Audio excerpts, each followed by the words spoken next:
പാലക്കുന്ന് കടകം ഭഗവതി ക്ഷേത്രത്തിൽ ഭരണി മഹോത്സവത്തിന്റെ ഭാഗമായി 1000-ലധികം പേർ പങ്കെടുത്ത ലളിത സഹസ്രനാമ സ്തോത്ര പാരായണം നടന്നു. ഒരു മണിക്കൂറിലേറെ നീണ്ടുനിന്ന സവിശേഷമായ ആരാധനയിൽ കർണാടകയിൽ നിന്നടക്കമുള്ള ആളുകൾ പങ്കെടുത്തു. ദിസ് ന്യൂസ് സ്പോൺസർഡ് ബൈ ഉയർന്ന ഗുണനിലവാരം, തികഞ്ഞ വിശ്വസ്തത, ജനതാ പാൽ. 5 നാൾ നീളുന്ന ഭരണി ഉത്സവത്തിലെ ഭൂതബലി ഉത്സവ നാളിലാണ് ക്ഷേത്രസന്നിധിയിൽ 1008 പേർ അണിനിരന്നുള്ള ലളിത സഹസ്രനാമ സ്തോത്ര പാരായണം അരങ്ങേറിയത്. ക്ഷേത്രത്തിലെ 47 അടി ചുറ്റമ്പല വിസ്തൃതിയിൽ ഉൾക്കൊള്ളാനാകാത്തതിനാൽ വിഷ്ണുവിന്റെ പള്ളിയറ തിരുമുറ്റവും പാരായണ പ്രിയരെ കൊണ്ട് നിറഞ്ഞു.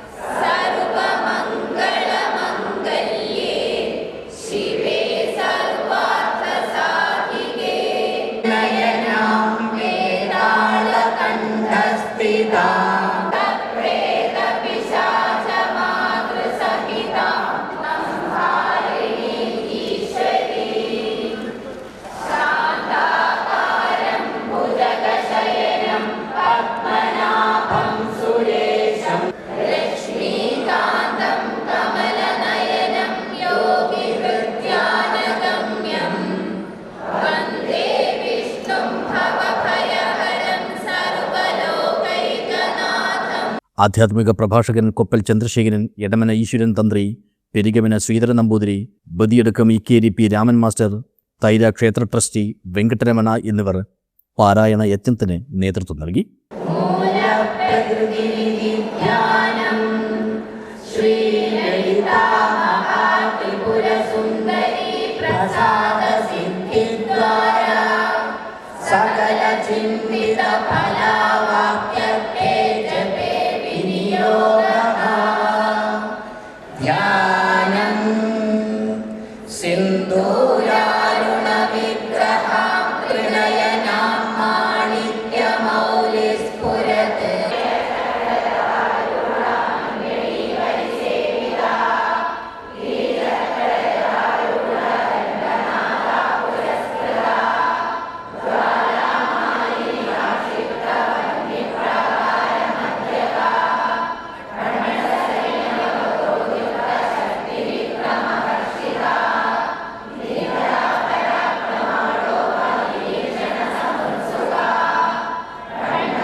ജില്ലയ്ക്ക് പുറത്തുനിന്നുള്ള സുള്ളിയടക്കമുള്ള കർണാടക അതിർത്തി പ്രദേശങ്ങളിലെ ആളുകളടക്കമുള്ളവർ പാരായണത്തിൽ പങ്കെടുത്തു.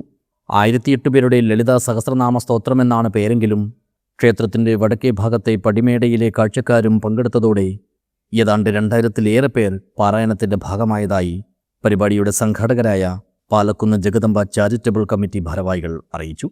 സാമൂഹികവും സാംസ്കാരികവും തുടങ്ങി എല്ലാ തലങ്ങളിലും പ്രതിസന്ധികളും പ്രയാസങ്ങളും നേരിട്ടുകൊണ്ടിരിക്കുന്ന കാലത്ത് മൂല്യശോഷണത്തിലുള്ള പരിഹാര മാർഗനിർദ്ദേശങ്ങളിലൊന്ന് നാമജപമാണെന്നും ഇത് മുൻനിർത്തിയാണ് ലോകത്തിൻ്റെ ആകെ നന്മയ്ക്കായി ഇത്തരമൊരു ആരാധനയും പ്രാർത്ഥനയും ആസൂത്രണം ചെയ്തതെന്നും ആധ്യാത്മിക പ്രഭാഷകൻ കൊപ്പൽ ചന്ദ്രശേഖരൻ പറഞ്ഞു.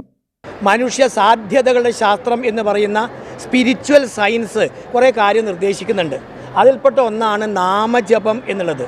ഈ നാമജപം ദൈവത്തിൻ്റെ പേര് വെറുതെ ഉച്ചരിക്കുന്ന ഒരു സമ്പ്രദായം അല്ല. നമ്മുടെ ഓരോ മനുഷ്യൻ്റെ അകത്തും അക്ഷരങ്ങളുണ്ട്. ആ അക്ഷരങ്ങൾ ഉപയോഗിച്ച് അവൻ നാമം ജപിക്കുമ്പോൾ അന്തരീക്ഷത്തിലുണ്ടാകുന്ന വൈബ്രേഷൻ ഇവിടെ എന്തൊക്കെയോ ശരിക്ക് ധാരാളം മാറ്റങ്ങൾ ഉണ്ടാക്കുന്നുണ്ട്. പ്രത്യേകിച്ച് ഒരു യുദ്ധ ഭീതിയുടെ പ്രതിസന്ധിയിൽ കൂടിയാണ് നമ്മളുള്ളത്. അപ്പോൾ അങ്ങനെയാവുമ്പോൾ ഈ തരംഗങ്ങൾ നാമജപത്തിലൂടെ ഉണ്ടാവുന്ന അന്തരീക്ഷ ശുദ്ധീകരണം യഥാർത്ഥത്തിൽ ഇത്തരം ആശങ്കകൾ പോലും ഒഴിവാക്കാൻ സാധിക്കുന്നതാണ്. ജഗദംബ പാലക്കുന്ന് എന്ന് പറയുന്നത് ഒരു പ്രതിബദ്ധതയുള്ള ഒരു പ്രസ്ഥാനമാണ്. കാരുണ്യ പ്രവർത്തനം തുടങ്ങി ധാരാളം പ്രവർത്തനങ്ങൾ നടത്തുന്ന കൂട്ടത്തിലാണ് അവർ. ഇതോടൊപ്പം ആത്മീയമായ കാര്യം, കാരണം ഉത്തര കേരളത്തിലെ പ്രസിദ്ധമായ പാലക്കുന്ന് ശ്രീ ഭഗവതി ക്ഷേത്രത്തിൽ ഭരണി ഉത്സവം നമുക്കൊക്കെ അറിയുന്ന പോലെ ഉത്സവം എന്ന് പറഞ്ഞാൽ ദേവിയുടെ ചൈതന്യത്തിൻ്റെ ഉത്സവം ഓവർഫ്ലോ ആണ്. ആ സമയത്ത് തന്നെ 1008 ആൾക്കാർ അമ്മയുടെ സന്നിധിയിൽ ഒന്നിച്ചിരുന്ന് നാമം ജപിക്കുമ്പോൾ ഉണ്ടാവുന്ന ഒരു ആത്മീയമായ തരംഗമുണ്ട്. അതുകൊണ്ട് തന്നെയാണ് നമ്മൾ പറഞ്ഞത് ലോക കല്യാണാർത്ഥം ലോക നന്മയ്ക്ക് വേണ്ടിയിട്ടാണ് ഈ പരിപാടി ആസൂത്രണം ചെയ്തത്. ഏതാണ്ട് 1 മണിക്കൂറിലേറെ നീണ്ടുനിന്ന പാരായണം ഭരണി ഉത്സവ നാളിലെ ദേവിക്കുള്ള പ്രത്യേകമായ അർച്ചന തന്നെയാണെന്ന് ക്ഷേത്ര ഭരണസമിതി പ്രസിഡന്റ് കെ ബാലകൃഷ്ണനും വ്യക്തമാക്കി. ക്ഷേത്രം ഖത്തർ കമ്മിറ്റിയുടെ വകയായി ഉച്ചയ്ക്ക് നടത്തിയ അന്നദാനത്തിൽ 10,000-ഓളം പേർക്ക് ഭക്ഷണം വിളമ്പിയതായും ചൊവ്വാഴ്ച താലപ്പൊലി ഉത്സവ നാളിൽ ഭരണസമിതി വക അന്നദാനത്തിലും ഇത്രയോളം പേർക്ക് തന്നെ ഭക്ഷണമൊരുക്കുമെന്നും ഭരണസമിതി അറിയിച്ചു. News bureau, Uduma.